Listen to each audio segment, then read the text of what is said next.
Bab 711, Tua. Lucin terus menjelaskan beberapa hal kepada Sang mengenai departemen pesaing saat mereka melanjutkan perjalanan selama beberapa menit.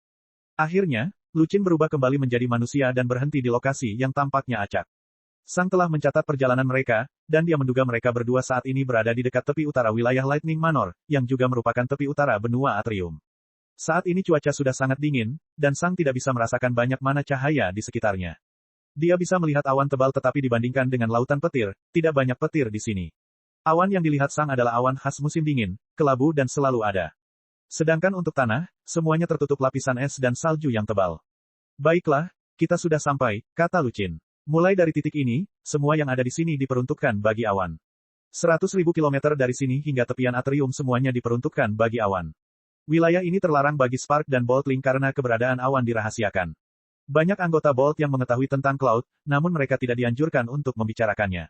Selain itu, bahkan Bolt pun tidak tahu persis apa itu Cloud dan apa yang diperlukan untuk menjadi Cloud. Aku juga akan memintamu untuk merahasiakan keberadaan awan, tapi menurutku itu tidak akan menjadi masalah bagimu. Kamu sepertinya bukan orang yang mudah bergaul. Sang tidak menjawab, dan itu saja, kata Lucin. Aku sudah memberitahumu semua yang perlu kamu ketahui dalam perjalanan ke sini. Jika kamu butuh sesuatu, hubungi saja aku dengan communication crystal barumu. Sesaat kemudian, Lucin melemparkan kristal komunikasi baru dengan gambar sambaran petir di atasnya. Sang terdiam beberapa saat. Itu dia bertanya. Ya, kata Lucin. Apa lagi yang perlu diceritakan? Bagaimana dengan SKP? Sang bertanya. Saat Lucin mendengar itu, dia tertawa terbahak-bahak. Itu tidak perlu. SKP bisa menyulitkan pemahamanmu, makanya Cloud tidak perlu mendapatkan SKP. Kedengarannya gegabah, komentar Sang. Bagaimana jika seseorang melarikan diri ke kerajaan lain? Tidak akan terjadi, jawab Lucin dengan seringai bangga. Kami punya cara untuk memastikan tidak ada orang yang mencoba melarikan diri tanpa sepengetahuan kami. Sang tetap diam. Tapi, hei, selama kamu menaati aturan yang sudah kubilang, tidak akan ada masalah apapun, kata Lucin sambil mengedipkan mata. Kemudian, Lucin tampak seperti baru saja mengingat sesuatu. Oh, ngomong-ngomong, kristal komunikasi barumu juga memiliki semua kredit pelatihan. Jika kamu butuh sesuatu, pergi saja ke toko di lapangan. Ingat, kamu hanya mendapatkan kredit berikutnya dalam 1 abad. Mengenai lokasi tokonya, aku yakin kamu akan menemukannya pada akhirnya. Kamu tidak boleh melewatkannya karena toko itu tidak akan merindukanmu. Pokoknya, aku harus pergi. Selamat bersenang-senang. Kemudian, Lucin kembali berubah menjadi sambaran petir dan melesat ke arah timur. Sang terus melayang di langit. Kini, dia sendirian lagi. Setelah beberapa saat, Sang perlahan terbang ke arah utara. Pertama, saya harus memahami segalanya. Setelah itu, saya perlu melihat apakah ada cara untuk memahami void casting di sini, pikir Sang. Jelas sekali, fokus penuh Sang adalah memahami void casting karena umurnya hampir habis. Dengan hanya ruang isolasi, memahami void casting hampir mustahil di tahun-tahun tersisa Sang. Ya, itu sangat efektif, tapi tidak bisa digunakan terus-menerus. Sang membutuhkan alternatif yang bisa dia gunakan setiap hari. Saat Sang terus melakukan perjalanan ke arah utara, dia melihat beberapa tempat menarik. Misalnya, dia melihat beberapa binatang leluhur yang telah melepaskan domainnya, namun jika dibandingkan dengan binatang leluhur biasa, binatang ini tidak tampak agresif sama sekali. Sang berasumsi bahwa binatang leluhur ini mungkin setengah dijinakkan seperti binatang zona dari area 23. Tugas mereka mungkin adalah melepaskan domain mereka dan memberikan kesempatan kepada beberapa orang yang lebih lemah untuk memahami konsep terkait. Sang juga sudah melihat sekitar 5 orang, tapi mereka semua adalah penyihir tertinggi. Kelima orang ini dibagi menjadi 2 kelompok, dan mereka melihat binatang leluhur yang berbeda. Agak aneh melihat penyihir tinggi duduk begitu dekat dengan binatang leluhur tanpa rasa takut. Itu mengingatkan Sang pada kuda guntur. Ketika Sang melihat kelima orang ini, dia tahu bahwa mereka juga adalah awan, tetapi berada di alam penyihir tinggi, bukan di alam penyihir agung. Kelimanya memiliki aura unik dan cerah. Sepertinya dunia di sekitar mereka berwarna abu-abu, dan hanya mereka yang ditampilkan dalam warna. Itu adalah sensasi yang aneh, dan jika seseorang tidak secara aktif mencari aura ini, dia juga tidak akan menyadarinya. Namun, Sang tahu bahwa para penyihir tinggi ini sangat berbakat. Lucin mengatakan bahwa ada lebih dari 110 awan, tapi dia hanya membicarakan tentang awan penyihir. Jelas sekali, ada lebih banyak awan penyihir tinggi. Sang tidak tahu berapa banyak awan penyihir tinggi yang ada, tapi dia menduga setidaknya ada 500. Adapun awan penyihir leluhur, mungkin jumlahnya jauh lebih sedikit. Lucunya, karena penyihir leluhur hidup selama 5.000 tahun, orang akan berpikir bahwa akan ada lebih banyak awan penyihir leluhur daripada awan penyihir agung, namun bukan itu masalahnya. Hanya dengan melihat kelima awan penyihir tinggi ini, tebakan Sang telah terverifikasi. Penampilan mereka masih muda, tapi itu tidak mencerminkan usia mereka. Sang telah merasakan pembusukan usia tua yang berasal dari aura mereka. Dia sangat akrab dengan sensasi ini karena pembusukan usia tua juga menjadi lebih kuat dalam auranya sendiri. Ini adalah salah satu alasan terbesar mengapa semakin sedikit awan, semakin kuat jadinya. Menjaga kekuatan pertempuran seseorang. Seseorang akan menjadi awan penyihir tinggi ketika seseorang berhasil memahami setidaknya 4 konsep tingkat 1 sementara seseorang menjadi penyihir sejati. Jika seseorang berhasil melakukan itu, hampir pasti mereka akan menghabiskan lebih dari separuh umur hidupnya. Kemungkinan besar, mereka telah mencapai usia sekitar 150 tahun. Memahami konsep 4 tingkat 1 sebagai penyihir sejati pada dasarnya sama dengan apa yang telah dilakukan Sang. Bagaimanapun, Sang telah memahami 4 jalan sejati sebagai prajurit panggung komandan. Namun, dengan tekad Sang yang tak pernah padam dan dorongan tiada akhir menuju kekuasaan yang rela mengorbankan segalanya, Sang baru mencapai tahap jalan sejati di usia 80-an. Tidaklah aneh jika negara lain membutuhkan waktu lebih dari 1 abad. Kemudian, mereka perlu memahami 4 konsep tingkat 2 di tahun-tahun yang tersisa. 4 konsep tingkat 2 dapat dibandingkan dengan 4 impos. Sang membutuhkan waktu hampir 200 tahun untuk memahami keempat imposnya, dan dengan tambahan 80 tahun dari sebelumnya, dia telah mencapai usia hampir 300 tahun. Sekarang, jika Sang memulainya pada usia 150 tahun, dia hanya akan memahami segalanya pada usia 350 tahun. Tapi bagaimana dengan mage lainnya? Apakah semua orang bekerja keras seperti Sang? Tidak. Jadi, ketika mereka memulainya pada usia 150 tahun dan kemudian membutuhkan lebih dari 200 tahun. Mereka akan dengan mudah memasuki usia 400-an, dan total umur mereka hanya 500 tahun. Menjadi Cloud dan tetap menjadi Cloud adalah berpacu dengan waktu. Hampir setiap Cloud sudah cukup tua untuk realem mereka. Ironisnya, orang-orang muda yang mewakili tokoh besar masa depan Lightning Manor dapat dianggap sebagai orang tua oleh orang lain pada level mereka. Orang-orang di luar kerajaan selalu mengagumi orang-orang di dalam kerajaan, terutama para raja penyihir dan raja penyihir yang kuat. Dalam pikiran mereka, orang-orang ini adalah orang-orang jenius yang dapat memahami konsep secara alami seperti bernapas. Namun, orang-orang ini tidak menyadari betapa banyak kerja dan waktu yang dicurahkan para jenius ini untuk kekuatan mereka. Sementara yang lain bersenang-senang di luar, para jenius ini mempelajari sihir. Kehidupan orang-orang yang berkuasa seringkali tidak semudah yang diperkirakan oleh orang-orang lemah. Bab 712, Sisa. Saat Sang terus terbang ke arah utara, dia juga melihat awan penyihir pertama. Saat ini ada 3 dari mereka yang duduk melingkar dan berbicara dengan penuh semangat tentang beberapa rune kompleks dan lingkaran sihir yang mereka gambar di tanah. Namun, sebelum Sang benar-benar dapat mendengar apa yang mereka bertiga bicarakan, ketiganya berhenti berbicara dan mengerutkan kening. Hai, salah satu dari mereka berteriak kesal. Mendengarkan pembicaraan orang lain itu tidak sopan. Sang cukup terkejut saat mendengarnya. Dia tidak secara khusus berusaha untuk tetap bersembunyi, tapi hanya karena kebiasaannya saja, Sang masih memandang mereka dengan cara yang sangat sembunyi-sembunyi. Namun, ketiganya segera menyadari mata-matanya begitu dia benar-benar memperhatikan. Ini hanya terjadi pada Sang ketika dia mencoba melihat seseorang yang lebih kuat darinya. Namun, ketiga penyihir agung ini semuanya lebih lemah darinya. Sang juga tidak bisa merasakan lingkaran sihir rumit apapun di sekitar mereka yang dapat mengingatkan seseorang akan indera roh asing. Ini berarti mereka bertiga memperhatikan Sang hanya berdasarkan naluri. Setelah Sang mendengar keluhan mereka, dia hanya membuang muka lagi. Dia sebenarnya tidak terlalu tertarik dengan apa yang mereka bicarakan. Dia hanya melihat sekeliling, dan mereka bertiga baru saja menangkap spirit sense-nya. Ketiganya tidak dapat melihat Sang karena dia berada di luar jangkauan spirit sense mereka, tetapi mereka masih dapat mengetahui bahwa dia telah memalingkan muka. Mungkin penyihir leluhur yang baru, kata salah satu dari mereka kepada yang lain.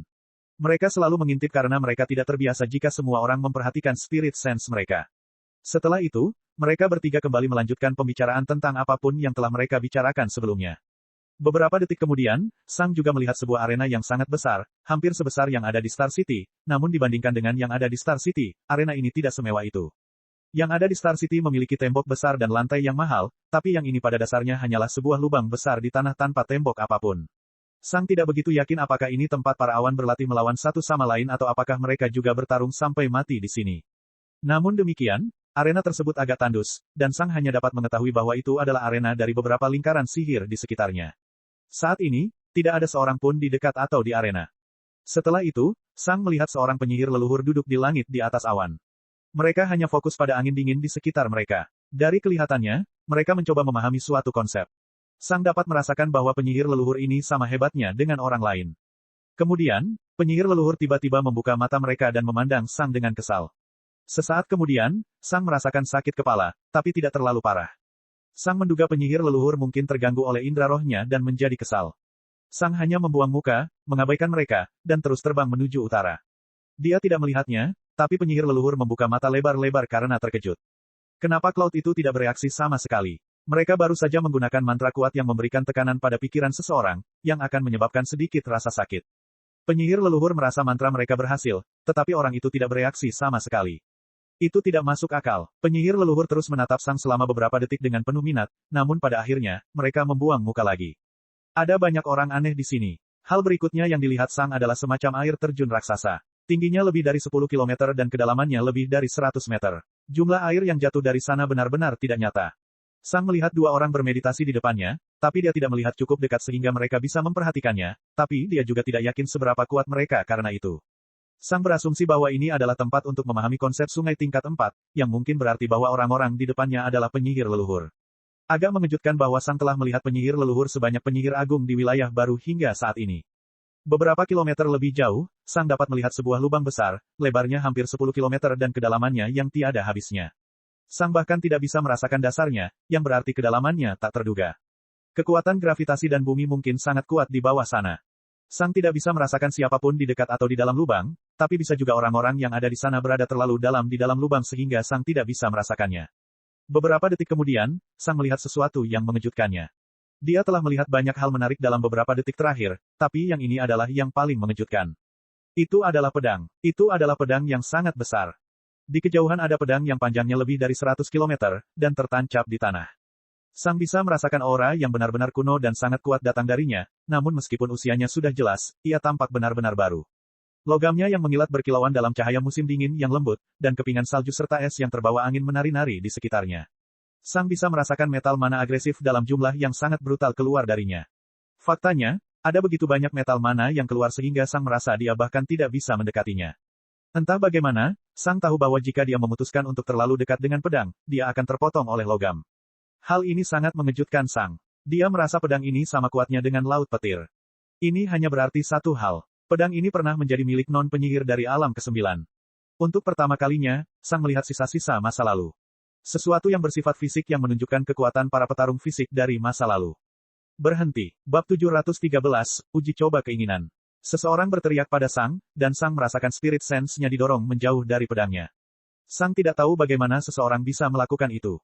Segera setelah Sang merasakan seseorang menyerang spirit sense-nya, dia bertarung melawan kekuatan tersebut dan mulai mengumpulkan mananya. Dia sudah sangat gugup dan paranoid karena tubuh barunya, dan serangan mendadak itu membangunkan naluri membunuhnya. Bang! Namun, Sang segera didorong ke tanah oleh kekuatan yang tak tertahankan, dan dia dilarang melakukan apapun. Tenang, aku tidak menyerangmu. Seseorang berteriak. Berhentilah mencoba melihat pedangnya, dan semuanya baik-baik saja. Emosi Sang menjadi gila, tapi dia melakukan yang terbaik untuk menjaga spirit sense-nya agar tidak bergerak menuju pedang lagi. Dia tahu bahwa dia berada di area yang benar-benar baru dan dia harus mempelajari peraturannya terlebih dahulu. Segera setelah dia melakukan itu, kekuatan di tubuhnya berhenti, dan Sang akhirnya bisa berdiri kembali. Indra roh Sang membesar lagi, dan dia melihat orang yang menyerangnya. Itu adalah seorang wanita dengan rambut perak yang tampaknya berusia awal 30-an. Dia berdiri di atas Sang dan menatapnya dengan kesal. Apakah kamu tidak tahu bahwa dilarang untuk mencakup pedang kuno dengan indra rohmu? Dia berteriak dengan frustrasi. Tidak, aku tidak mengetahuinya, kata Sang dingin. Hal ini mengejutkan wanita itu, dan dia mengangkat alisnya. Kamu tidak melakukannya, apakah kamu baru? Dia bertanya. Ya, aku baru tiba 2 menit yang lalu. Lucin membawaku ke sini dan pergi begitu saja setelah menjelaskan beberapa hal, kata Sang. Oh, oke, itu menjelaskan semuanya, kata wanita itu dengan suara yang lebih tenang. Hai, saya Skeva, dan saya salah satu Bolt yang bekerja di bawah Lucin. Itu menjelaskan kenapa aku tidak bisa menolaknya, pikir Sang. Sang melihat lebih dekat, dan seperti yang dia duga, dia adalah seorang Mage Lord, bahkan mungkin seorang Peak Mage Lord. Sang masih harus terbiasa bertemu dengan para pemimpin penyihir puncak secara acak. Ketika dia menjadi anggota kuil darah, satu-satunya penguasa penyihir yang dia lihat adalah penguasa wilayah. Satu-satunya raja penyihir lain yang berjarak ratusan ribu kilometer adalah 3 pemimpin perusahaan seleksi alam, tapi dia belum pernah melihat mereka. Dan sekarang, Sang menemukan mereka hampir di mana-mana, dan yang terpenting, kebanyakan dari mereka mungkin lebih kuat daripada penguasa wilayah. Lucin bahkan mungkin bisa membunuh penguasa wilayah hanya dengan lambaian tangannya. Mengapa dilarang melihat pedang? Sang bertanya. Skeva mengangkat alisnya. Kau tahu, ketika seorang wanita memberitahumu namanya, paling tidak yang bisa kau lakukan adalah memberikan namamu padanya. Sang, jawab Sang sederhana. Kesunyian. Skeva mendengus kesal. Tidak menyenangkan berbicara dengan orang ini. Karena ini adalah salah satu tempat terbaik di dunia untuk memahami konsep logam, penghancuran tingkat 5. Beberapa raja penyihir yang kuat dan bahkan raja penyihir dari kerajaan lain sedang duduk di depan pedang leluhur, dan mereka semua mencoba memahami konsep ini. Kita tidak bisa membiarkan indera jiwa semua orang mencakup pedang, atau Raja Penyihir, tidak akan pernah mendapatkan kedamaian dan ketenangan mereka. Konsep tingkat 5. Sesuatu yang dibutuhkan seorang Raja Penyihir untuk menjadi Raja Penyihir. Dari mana asal pedang ini? Sang bertanya. Kenapa aku harus memberitahumu? Skeva berkata sambil mendengus. Kamu dingin, tidak sopan, dan kasar. Maaf, kata Sang dingin. Skeva mengangkat alisnya karena terkejut. Apakah itu permintaan maaf? Kedengarannya tidak seperti itu. Dia hanya menatap Sang selama beberapa detik, tapi Sang tidak melakukan atau mengatakan apapun. Pada akhirnya, Skeva hanya menghela nafas. Kau memang aneh. Lagi pula, ini adalah salah satu senjata dari Grand Weapon Master. Legenda mengatakan bahwa dia adalah salah satu lawan terkuat Dewa Penyihir saat itu. Dia menggunakan 32 senjata, dan ini hanyalah salah satu dari mereka. Seorang master senjata yang menggunakan 32 senjata, pikir Sang. Itu jelas bukan jalanku, tapi Grand Weapon Master jelas sangat kuat pada masanya. Benar saja, banyak cara menuju puncak. Pokoknya, Skeva menambahkan, kamu bisa melihat pedang itu dengan matamu jika kamu mau, tapi kamu tidak bisa melihatnya dengan indera jiwamu. Sang hanya berdiri di sana. Apakah dia ingin melihat pedangnya? Tentu saja, ini adalah simbol yang sangat kuat dari para pejuang kuno. Dia mungkin bisa belajar banyak darinya. Belum, Sang hanya berbalik ke samping dan mulai terbang menjauh. Skeva hanya menatap Sang dengan alis terangkat. Pria yang aneh. Beberapa detik kemudian, Sang melihat pintu masuk megah yang menuju ke sebuah bukit. Anehnya, ada dua baut yang duduk di samping pintu masuk, yang sedang memainkan semacam permainan kartu rumit yang melibatkan rune dan lingkaran ajaib. Ketika Sang melihat mereka, mereka berdua menoleh ke belakang. Hei, kamu di sini untuk sidangmu. Salah satu dari mereka bertanya. Aku baru, jawab Sang. Aku tidak tahu tempat apa ini. Oh, kata pria itu. Lalu, dia menunjuk ke arah pintu masuk. Itulah ujian keinginan. Setiap orang mendapat satu kesempatan untuk masuk ke setiap alam. Dan tentang apa itu? Sang bertanya. Trial of One pada dasarnya adalah lingkaran sihir yang sangat kompleks yang dirancang tidak lain oleh Kaisar Petir sendiri. Ini menguji orang-orang yang masuk, dan bergantung pada hasilmu, kamu mendapatkan sesuatu luar biasa yang kamu butuhkan. Tapi, sama seperti semua yang ada di sini, kelangsungan hidupmu tidak terjamin, kata Raja Penyihir sambil terkekeh. Sang hanya mengangguk. Ini kedengarannya cukup berguna, tapi itu juga bukan yang dia butuhkan saat ini. Apakah kalian berdua juga bekerja untuk Lucin? Sang bertanya. Ya, jawab pria lain sambil meletakkan kartu lain di depannya. Sang melihat ke pintu masuk Trial of One beberapa saat sebelum pergi. Kedua Raja Penyihir terus bermain kartu. Sang masih belum terbiasa dengan begitu saja bertemu dengan begitu banyak Raja Penyihir. Bab 714, Hati. Sang terus melihat sekeliling barunya, dan tidak butuh waktu lama baginya untuk melihat Archmage berikutnya. Mereka merapal beberapa mantra di hutan belantara, dan lingkungan sekitar menjadi semakin dingin saat seseorang semakin dekat dengan penyihir agung itu. Sang menghindari melihat mereka karena semua orang sepertinya memperhatikannya ketika dia melakukannya. Sang pastinya perlu membiasakan diri dengan lingkungan barunya. Dia melihat beberapa penyihir tinggi fokus pada beberapa diagram rumit yang tertulis di dinding kuno. Sang juga melihat Tuan Penyihir memainkan semacam alat musik gesek yang terbuat dari angin dan es yang sepertinya merupakan bagian dari langit.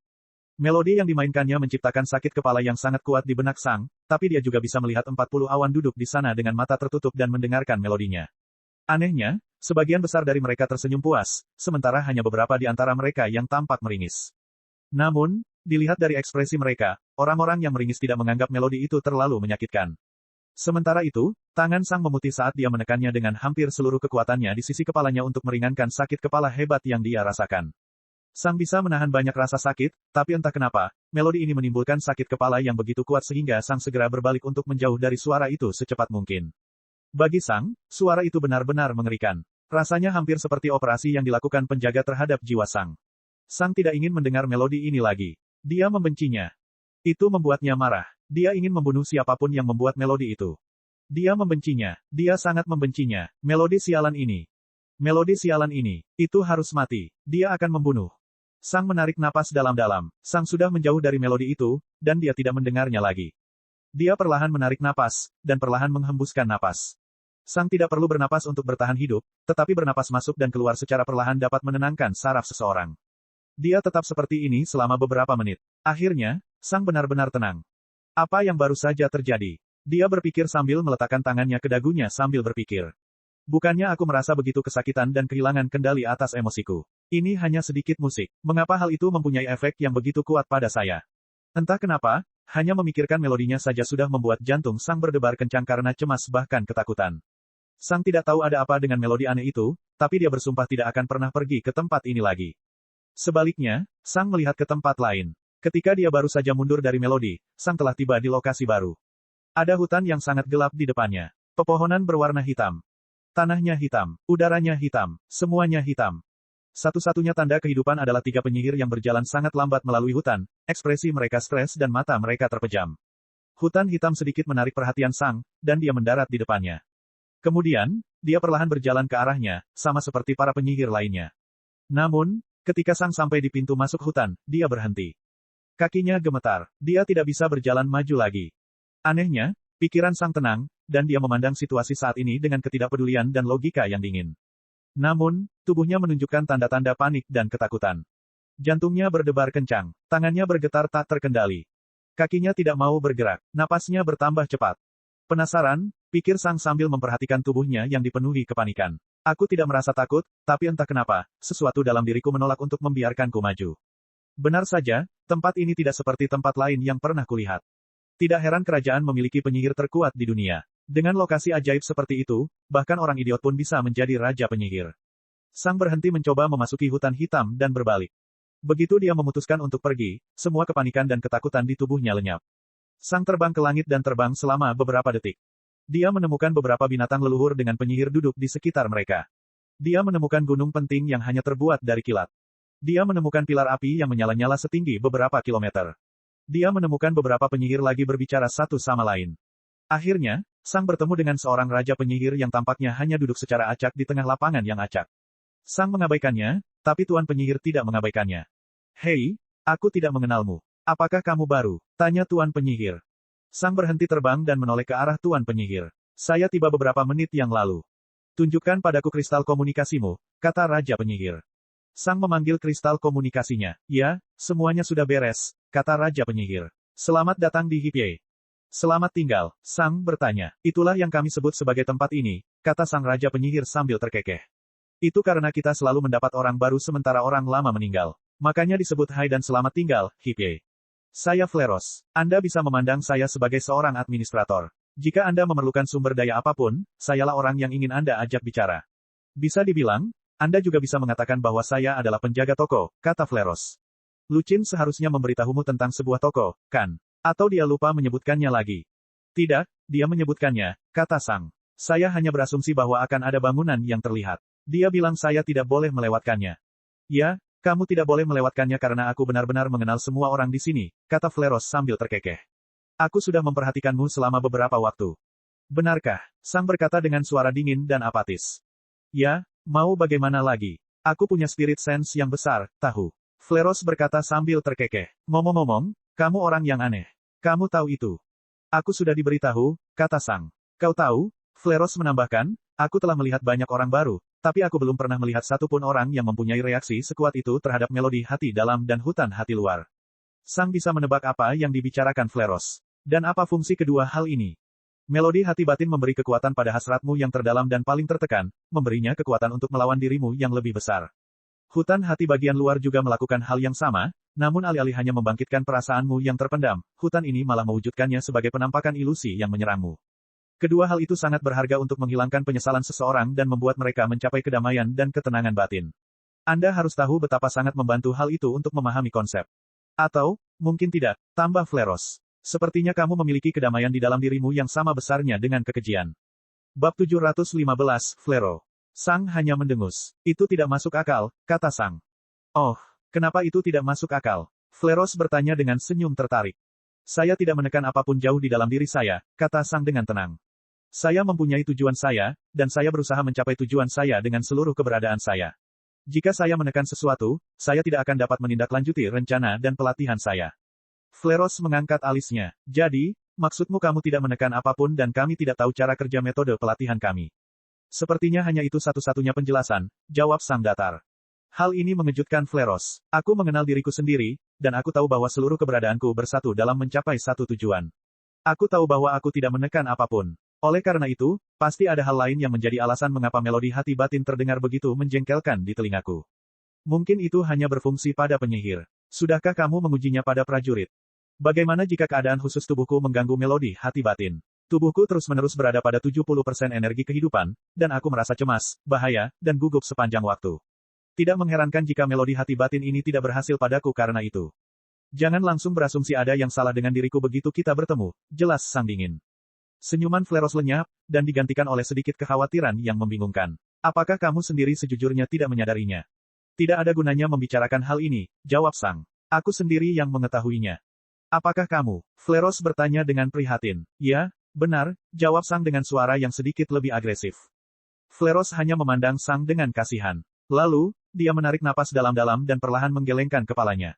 Jangan pernah masuk ke hutan jantung luar, kata Fleros. Aku khawatir kamu akan mati jika kamu masuk.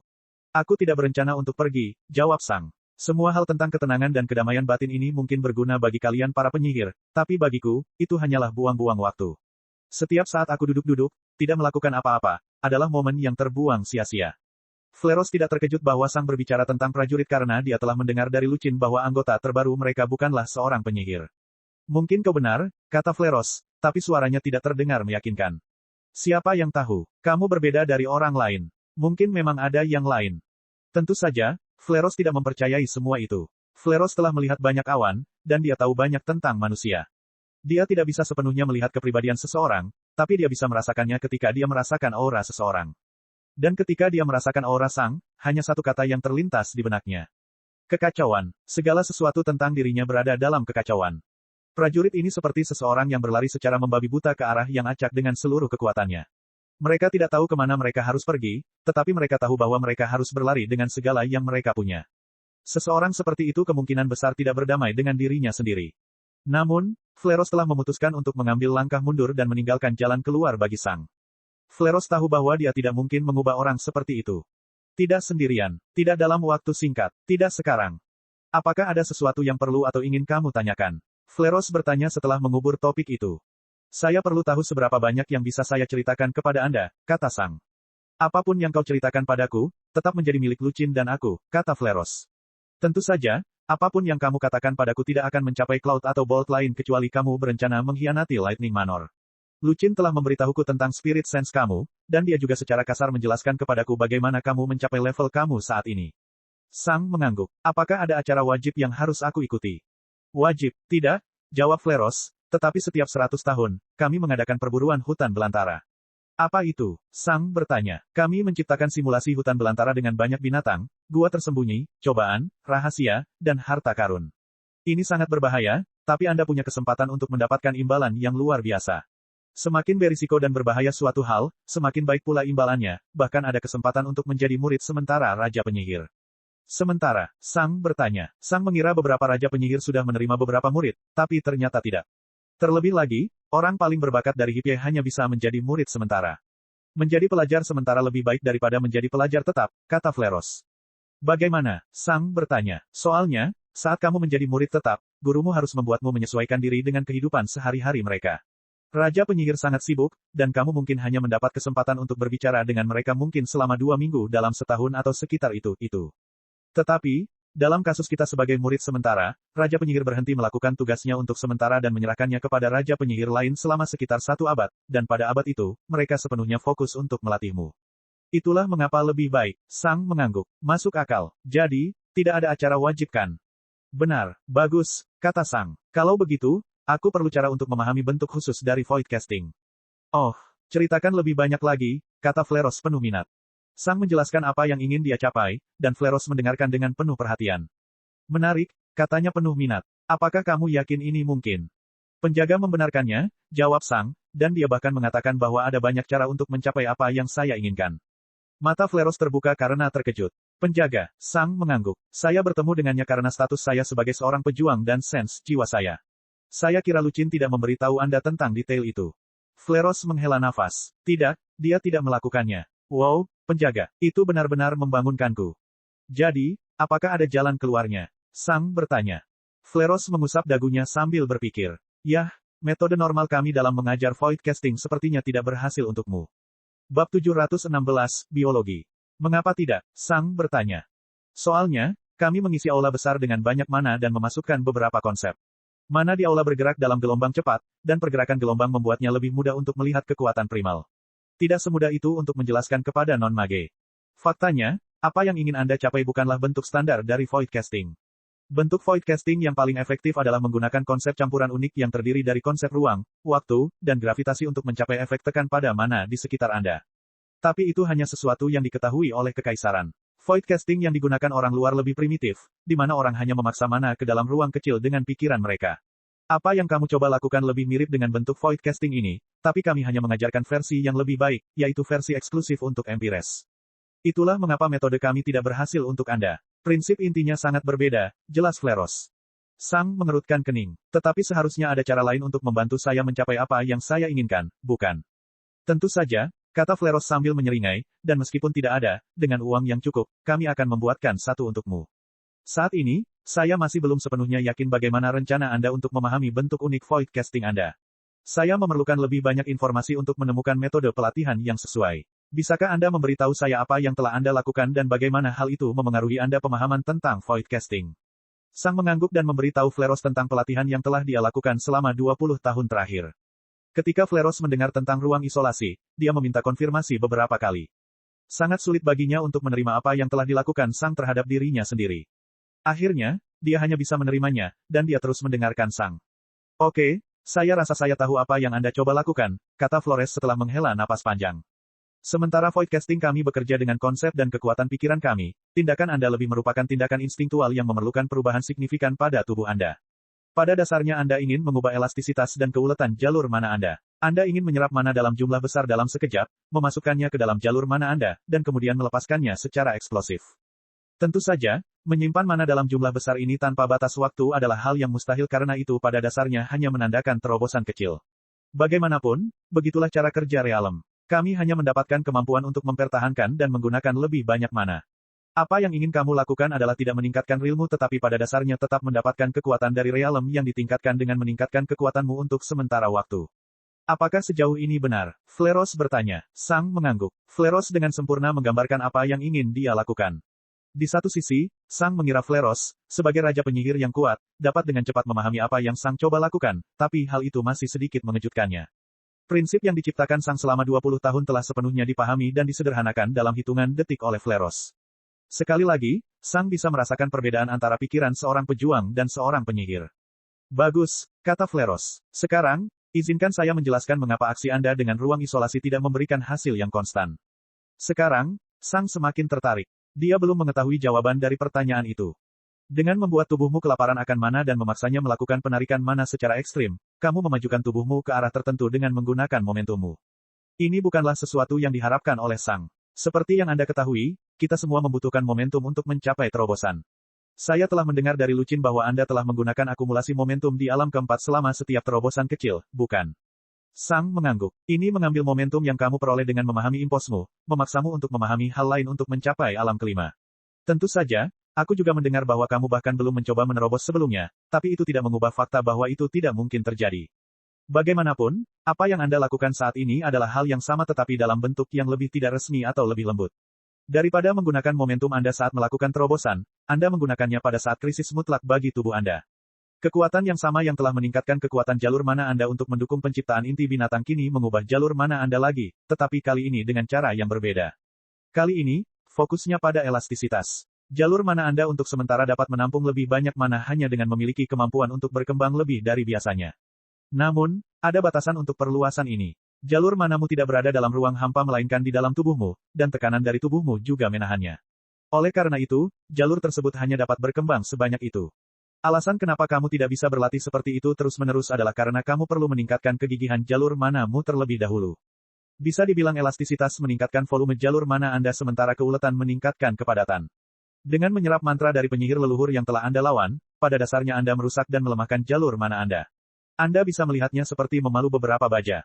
Namun, ketika keuletan meningkat, elastisitasnya menurun. Tapi inilah yang menarik. Saat elastisitasnya meningkat, keuletannya tidak berkurang. Latihanmu itu seperti makan dan mencerna. Pertama, kamu perlu makan. Lalu, kamu bisa mencernanya. Dengan terus memasuki ruang isolasi, pada dasarnya kamu makan tanpa mencerna. Jadi, firasatmu untuk memberikan waktu lebih banyak di antara sesi-sesi itu benar.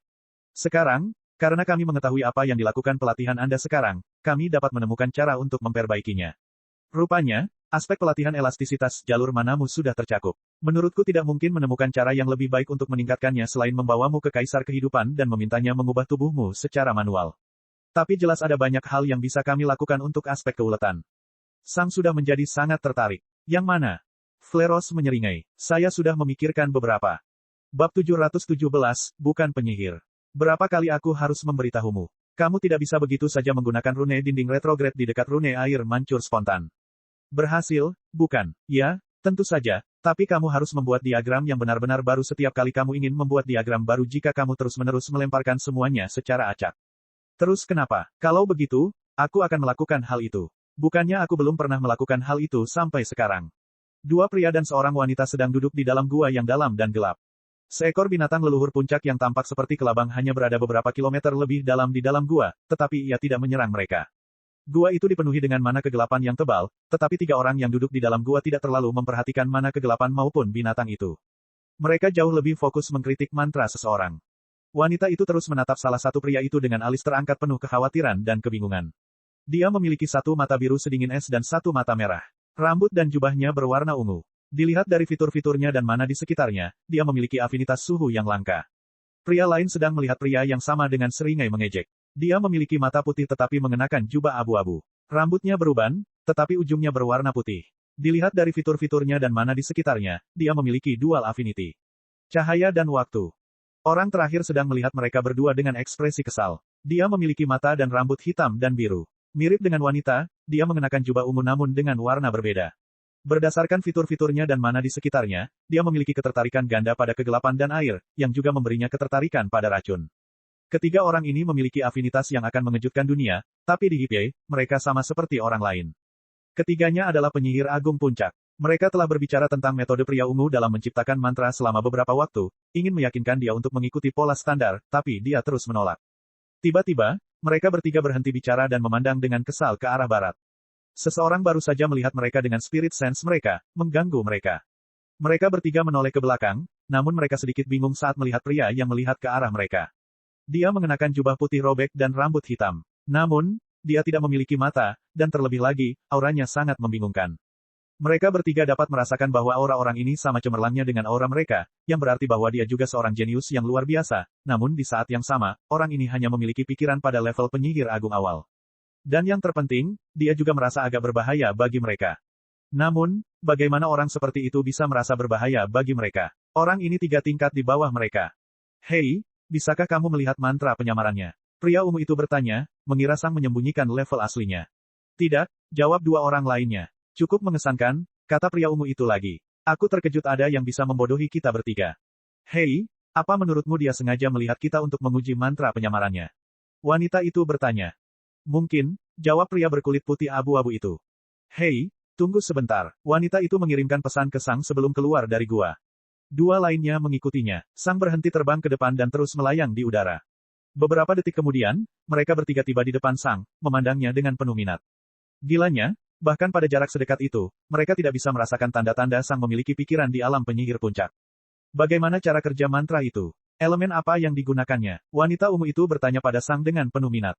Yang mana? Sang bertanya datar. Duh, mantra penyamaranmu, jawabnya. Kau tahu, benda yang membuatmu tampak seperti penyihir agung awal. Aku bersedia membayar cukup mahal untuk itu. Yang lain mengangguk setuju. Mantra yang bisa menipu mereka bertiga sangat berharga dan terbukti sangat efektif dalam perburuan hutan belantara berikutnya. Selama perburuan hutan belantara, orang dengan level lebih tinggi tidak diperbolehkan menyerang seseorang dengan level lebih rendah kecuali mereka diserang terlebih dahulu. Jika mereka bertiga terlihat seperti penyihir agung akhir, penyihir agung puncak yang berbahaya tidak akan menantang mereka, dan jika penyihir agung akhir menantang mereka, mereka akan mendapatkan uang dengan mudah. Itu adalah mantra yang sangat berguna. Apa yang membuatmu berpikir aku bukan Archmage awal? Sang bertanya. Pria ungu itu mendengus kesal. Oh, tolonglah. Kami dapat merasakan bahwa kamu menimbulkan bahaya bagi kami. Mustahil bagi seorang Archmage awal menjadi sekuat itu.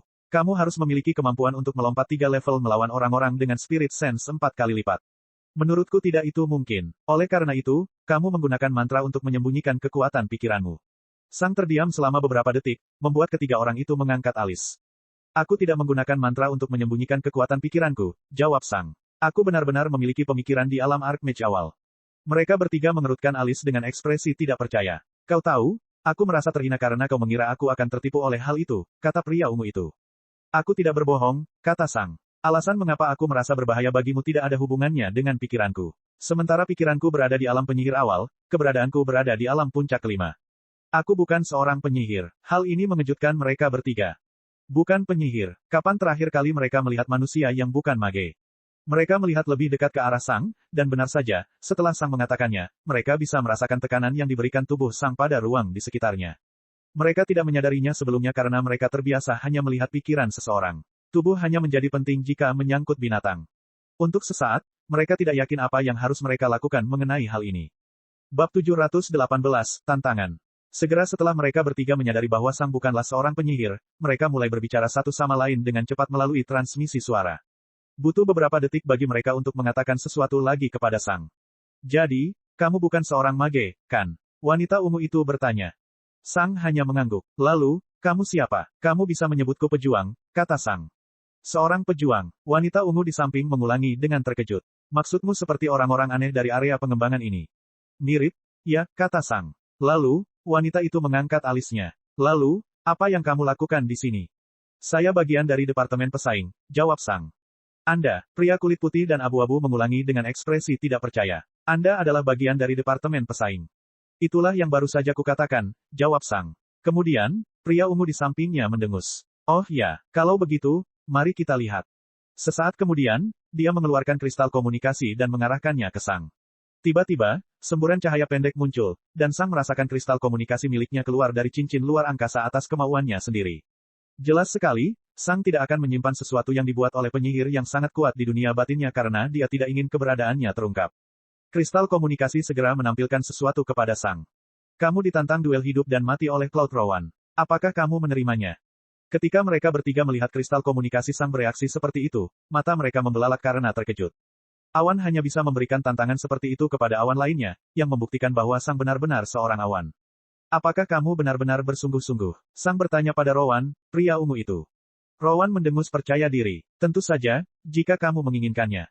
Mengapa? Sang bertanya. Bukan masalah pribadi, nak, kata Rowan sambil menyeringai arogan. Hanya saja sepertinya aku harus membereskan Departemen Pesaing hari ini. Aku mengerti bahwa kalian para pejuang menjadi lebih kuat dan kalian memiliki momentum yang cukup besar, tapi menurutku kalian sedikit melebih-lebihkan kekuatan kalian sendiri.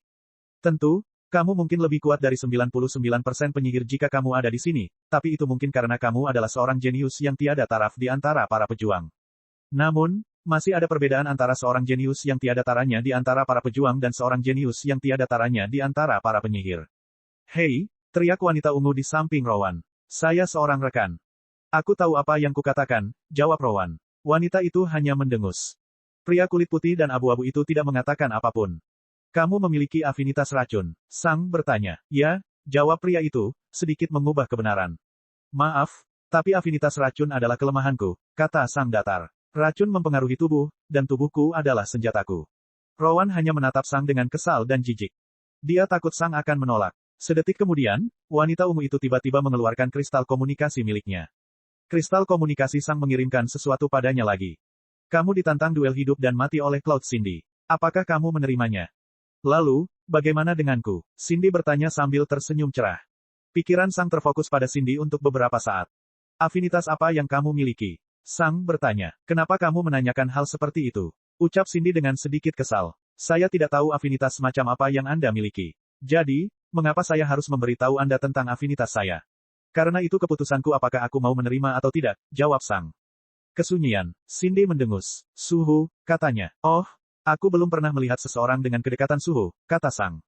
Lalu, Sang menghela nafas. Maaf, tapi aku tidak percaya diri menghadapi orang seperti itu. Aku mengerti, kata Cindy sambil tersenyum manis. Sang mengangguk sekali dan kemudian fokus pada orang terakhir, pria berkulit putih dan abu-abu. Bagaimana denganmu? Aku siap bertarung karena aku membutuhkan sumber daya, tapi dua orang lainnya bukanlah orang yang ingin aku lawan. Pria terakhir memandang Sang dengan ekspresi yang relatif tanpa emosi. Afinitas ringan, katanya. Afinitas ringan, Sang bertanya. Hanya afinitas ringan. Dua orang lainnya memiliki afinitas yang sangat langka, tapi kamu berhasil memasuki Departemen Pesaing hanya dengan afinitas ringan.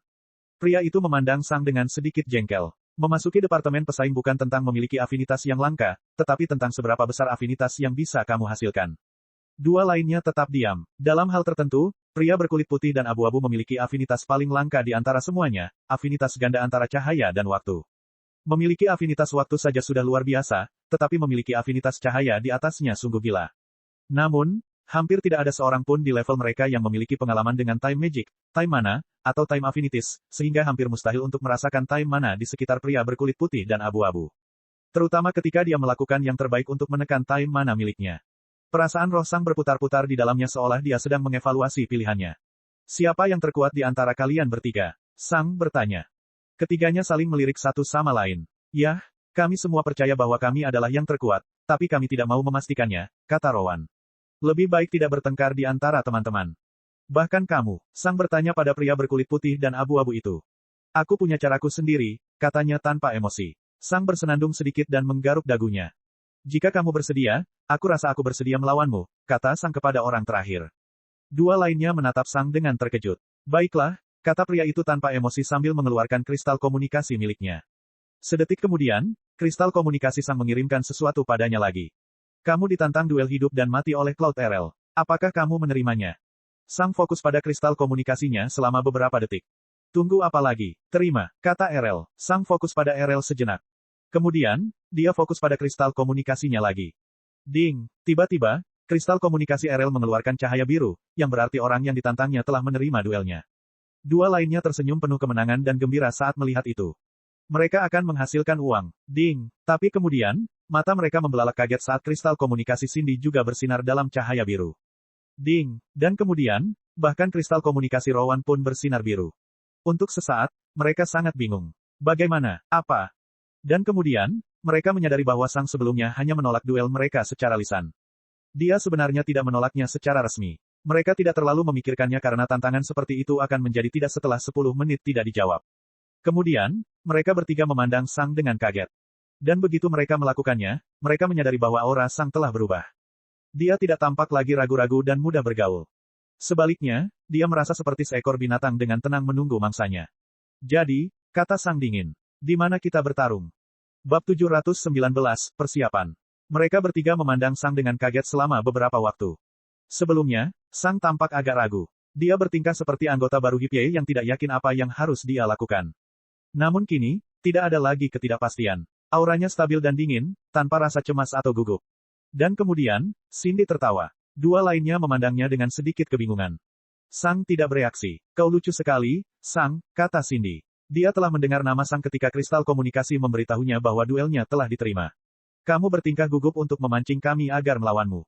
Cindy mendengus. Tapi itu tidak mengubah apapun. Kekuatan adalah kekuatan, dan kami adalah penyihir sementara kamu adalah seorang pejuang. Apa gunanya menerima semua duel kita padahal kamu akan mati di hadapan RL? Kedua orang lainnya juga menjadi tenang dan memandang Sang dengan rasa kasihan dan jijik. Di mana kita bertarung? Sang bertanya lagi. Kita harus menunggu Lucin, kata Rowan dengan nada tenang. Dia harus memimpin segalanya. Sang hanya mengangguk. Lalu, semua orang menunggu. Mereka bertiga berbicara seolah tidak terjadi hal luar biasa, sementara Sang hanya menunggu dalam diam. Beberapa menit kemudian, Lucin akhirnya muncul. Dia berubah dari sambaran petir menjadi bentuk manusianya lagi dan berhenti di samping semua orang. Kemudian, dia mengeluarkan communication crystal miliknya. Baiklah, kita punya 3 duel hidup dan mati. Kalian bertiga melawan dia, kan? Dia bertanya dengan tenang. Semua orang mengangguk. Lucin juga mengangguk dan mulai memberi gambaran kepada semua orang tentang bagaimana segala sesuatunya akan berjalan. Karena Sang telah menerima duel dengan RL terlebih dahulu, dia akan menjadi lawan pertamanya, dan duel tersebut akan berlangsung dalam 5 hari di arena besar dekat selatan Hippie. 2 duel lainnya akan diadakan setelah Sang pulih dari duel sebelumnya, dengan asumsi ia berhasil menang. Sang memberitahu mereka bahwa dibutuhkan waktu paling lama beberapa jam sampai dia pulih. Oleh karena itu, ketiga duel dijadwalkan pada hari yang sama, dengan 2 duel terakhir memiliki jadwal yang berubah-ubah. Baiklah, kalau begitu, tolong serahkan Space Ringsmu, kata Lucin. Semua orang melakukan hal itu. Kebijakan penyerahan Space Rings segera ada untuk memastikan pemenang benar-benar mendapatkan seluruh kekayaan dari lawannya. Nyatakan asetmu, kata Lucin. Ketiga penyihir tersebut menyebutkan beberapa bangunan di beberapa kota besar dan beberapa perusahaan. Awan ini menerima banyak uang, dan untuk mendapatkan lebih banyak uang, mereka menginvestasikan banyak uang. Dengan begitu, mereka akan memperoleh lebih banyak sumber daya dalam jangka panjang. Sang tidak perlu menyatakan apapun. Dia menamai Ichi Bastion, tapi dia juga mengatakan bahwa itu bukan miliknya lagi. Meskipun demikian, Sang berusaha sejujur mungkin. Baiklah, jika kami mengetahui bahwa Anda memiliki sesuatu yang belum Anda nyatakan dalam 5 hari ke depan, Anda akan dieksekusi sebelum saat itu. Jadi, Jika Anda masih belum menyatakan sesuatu, inilah kesempatan Anda, kata Lucin dengan tenang. Tidak ada yang mengatakan apapun. Dan itu saja, kata Lucin sebelum mengaktifkan kembali kristal komunikasinya. Setelah beberapa detik, beberapa Mage Lord muncul di belakang Lucin. Sesuai dengan kebijakan, kalian masing-masing akan diawasi dan diikuti oleh 3 Raja Penyihir untuk memastikan tidak terjadi apa-apa sebelum duel dimulai, kata Lucin. Kemudian, ke-12 Raja Penyihir terbagi menjadi 4 petarung. Sampai jumpa 5 hari lagi, kata Lucin sambil mengangguk sebelum pergi. Sang fokus pada 3 Raja Penyihir yang berdiri di belakangnya untuk sementara waktu. Nikmati hari-hari terakhirmu, kata Erel dengan suara dingin. Bereskan urusanmu. Aku tidak suka membunuh, tapi itu adalah sesuatu yang harus aku jalani jika aku ingin menjadi kuat. Kamu tidak bisa mencapai kekuasaan tertinggi tanpa pengorbanan. Sang tidak berkata apa-apa dan terbang menjauh. Erel hanya mendengus dingin dan pergi. Setelah Sang pergi, dia merasa ketiga Raja Penyihir yang seharusnya mengawasinya telah menghilang. Tentu saja, Sang yakin mereka bertiga masih mengawasinya dengan cermat. Mereka mungkin menyembunyikan diri agar tidak mengalihkan perhatian Sang. 3 Tuan Penyihir, hampir mustahil untuk melakukan apapun dengan pengawalan sekuat itu. Tak satu pun dari 3 lawan Sang yang bisa menghubungi orang lain untuk mentransfer kekayaan mereka atau meminta seorang pembunuh untuk menjaga Sang. Terlebih lagi, seorang pembunuh harus melewati 3 Raja Penyihir puncak dari Lightning Manor. Selama 5 hari berikutnya, Sang akan menjadi yang paling aman yang pernah dia alami. Sedihnya, karena tubuh Sang, dia masih merasa para Raja Penyihir akan membunuhnya, tapi dia sudah terbiasa dengan hal itu selama 20 tahun terakhir. Ya, ketika mereka bertiga mengatakan bahwa Sang adalah penyihir agung awal, mereka ada benarnya. Sang sudah berada di Hipiai selama 20 tahun. Selama 20 tahun terakhir, Sang telah memperkuat jalur mananya dengan metode yang diciptakan Fleros. Namun, metode itu sangat mahal, dan mana kristal Sang tingkat 7 yang diterima ketika dia tiba di Hipiai hanya cukup untuk pelatihan 20 tahun. Itu sebabnya Sang keluar hari ini. Dia membutuhkan uang. Sang telah berpikir untuk bergabung dengan perburuan hutan belantara, namun hal itu hanya akan terjadi 10 tahun lagi, dan Sang menolak menyia-nyiakan 1 dekade penuh pelatihannya. Sang membutuhkan uang sekarang, dan yang lebih penting lagi, dia perlu memanfaatkan peluang ini sebanyak mungkin. Begitu Sang menunjukkan kekuatannya, hidupnya akan menjadi jauh lebih berbahaya, dan juga akan semakin sulit mendapatkan uang dengan melawan orang lain. Bagaimanapun, mereka bebas menolak duel tersebut. Sang sangat yakin bahwa hampir tidak ada seorang pun yang mau berduel dengannya setelah dia bertarung di 3 pertarungan pertama. Beberapa detik setelah pergi, Sang mencapai sebuah gua kecil. Dia duduk di tengah dan hanya memejamkan mata. Dia akan tetap seperti ini selama 5 hari ke depan. Para Raja Penyihir yang menonton berpikir bahwa Sang sedang mempersiapkan mentalnya untuk duel, tapi itu tidak sepenuhnya benar. Saat ini, Sang berada di dalam dunia batinnya, dan dia memanggil satu demi satu penyihir kuat dengan roda afinitas. Sang tidak mempersiapkan dirinya secara mental, tetapi secara fisik. Bab 720, luar biasa. Sobat, aku sangat bersemangat dengan pertandingan hari ini. Apa yang membuat kamu bersemangat? Prajurit ini akan hancur dalam waktu kurang dari 1 menit. Ya, aku tahu, tapi aku masih ingin tahu bagaimana dia bertarung. Maksudku, dia diterima di Departemen Pesaing, kan? Ini berarti dia memiliki 4 kali lipat Spirit Sense seperti orang lain. Bahkan jika dia seorang pejuang, pasti ada sesuatu yang istimewa tentang dia, kan? Tentu, tapi dia tetaplah seorang pejuang. Dia mungkin sangat kuat dibandingkan penyihir normal, tapi kita bukan penyihir biasa, bukan? Siapa yang tahu, mungkin dia akan bertahan selama beberapa detik. Aku ingin melihat apa yang bisa dilakukan seorang pejuang. Apa yang kalian berdua bicarakan? Sejujurnya kalian berpikir kita akan bisa melihat kekuatan prajurit itu. Puff, seolah-olah. Menurutku dia akan meledak bahkan sebelum dia bisa menunjukkan kekuatannya. Apa kalian lupa siapa lawannya? Itu Erel, kan? Tahukah kamu apa yang sebenarnya bisa dilakukan Erel? Aku belum pernah melihatnya bertarung, tapi kudengar dia memiliki kedekatan ganda antara waktu dan cahaya. Tidak tahu. Tidak ada yang pernah melihatnya bertarung. Dia mendapatkan semua sumber dayanya dari semua percobaan yang lebih kecil, dan karena afinitasnya, belum ada yang menantangnya untuk berduel. Selain itu, kudengar dia tidak melakukannya, penggemar terbesar pembunuhan, itulah sebabnya dia tidak pernah menantang siapapun. Hah, tapi kenapa dia menantang prajurit itu? Maksudku, aku merasa terhina karena ada seorang pejuang yang ikut dalam Hipiai. Aku punya 3 teman yang hampir sama kuatnya denganku, tapi mereka masih belum diterima di Hipiai, prajurit diterima. Juga, mungkin Erel hanya berpikir prajurit ini mewakili sumber daya yang mudah. Bukan. Tentu, tapi masih terasa aneh. Maksudku, apakah Erel benar-benar sekuat yang dipikirkan semua orang? Lagi pula, tidak ada yang pernah melihatnya bertarung. Tidak tahu, mungkin saja, tidak mungkin. Beberapa anggota Hipiai perlahan-lahan tiba di arena pusat. Setiap kali ada duel hidup dan mati, semua orang akan diberitahu, dan mereka diizinkan untuk menonton. Hal ini mempunyai beberapa alasan. Pertama-tama, dengan menjadikan ini acara publik, tidak ada yang bisa menuduh Lightning Manor memilih favorit mereka dan membuat mereka memenangkan duel. Kedua, Ini adalah kesempatan belajar bagi semua orang. Ketiga, hal ini akan mengingatkan semua orang bahwa jalan menuju kekuasaan itu berbahaya dan mereka bisa mati kapan saja. Dan yang terakhir adalah untuk mencegah orang menantang orang lain. Tentu saja, Lightning Manor menawarkan duel hidup dan mati ini untuk semua orang, tapi mereka tetap tidak ingin para siswanya mati satu sama lain. Uji coba tersebut tidak terlalu berbahaya dan lebih efisien dalam meningkatkan kekuatan seseorang. Dengan menjadikan ini sebagai acara publik, semua orang akan melihat kekuatan apa yang dimiliki oleh pemenang, sehingga memungkinkan orang untuk menciptakan perlawanan terhadap kekuatan tersebut. Selain itu, orang-orang yang dirugikan terhadap pemenang tersebut akan mendapat kesempatan untuk melihat kekuatan ini dan menghindari menjadi korbannya. Duel akan dimulai 10 menit lagi, tapi sudah ada lebih dari 400 awan di sini. Ada sekitar 50 penyihir leluhur, 90 penyihir agung, dan hampir 300 penyihir tinggi. Biasanya, duel hanya dihadiri sekitar 50 orang, dan orang-orang ini berada pada level petarung. Namun karena Sang, lebih banyak orang yang tertarik. Mereka ingin melihat apa yang bisa dilakukan oleh seorang pejuang yang kuat, tetapi terlebih lagi, mereka ingin melihat seorang penyihir mendominasi dan menghancurkan prajurit itu. Penyihir adalah yang paling kuat, dan karena semua orang di sini adalah penyihir, mereka ingin melihat jenis mereka sendiri menang. Tentu saja, jalur lain bukannya tidak berharga, tapi mereka tidak bisa dibandingkan dengan penyihir sebenarnya yang benar-benar tahu apa yang mereka lakukan. Lebih dari 99% penyihir tanpa tujuan membuat dan menyalin konten tanpa mengetahui apa yang mereka lakukan, setidaknya, menurut Cloud. Dan, dalam satu hal, mereka benar. Dibandingkan dengan awan, setiap penyihir lainnya benar-benar tidak tahu apa yang mereka lakukan. Dalam pikiran mereka, bahkan seekor babi pun dapat memahami konsep tingkat 1 sebelum menjadi penyihir tinggi.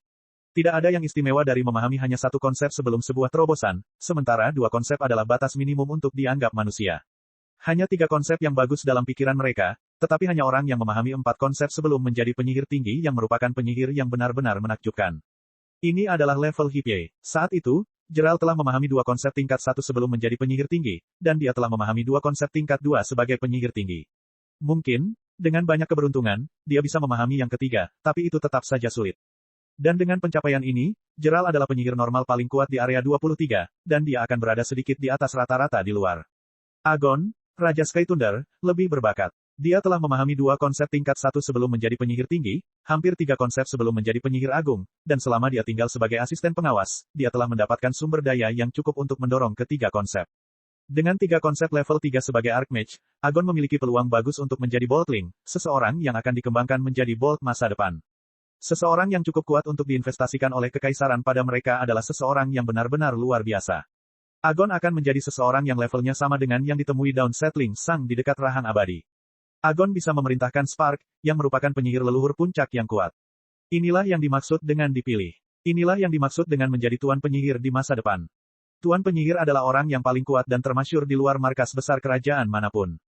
Tidak ada seorang pun yang pernah melihat Raja Penyihir atau Kaisar Penyihir manapun.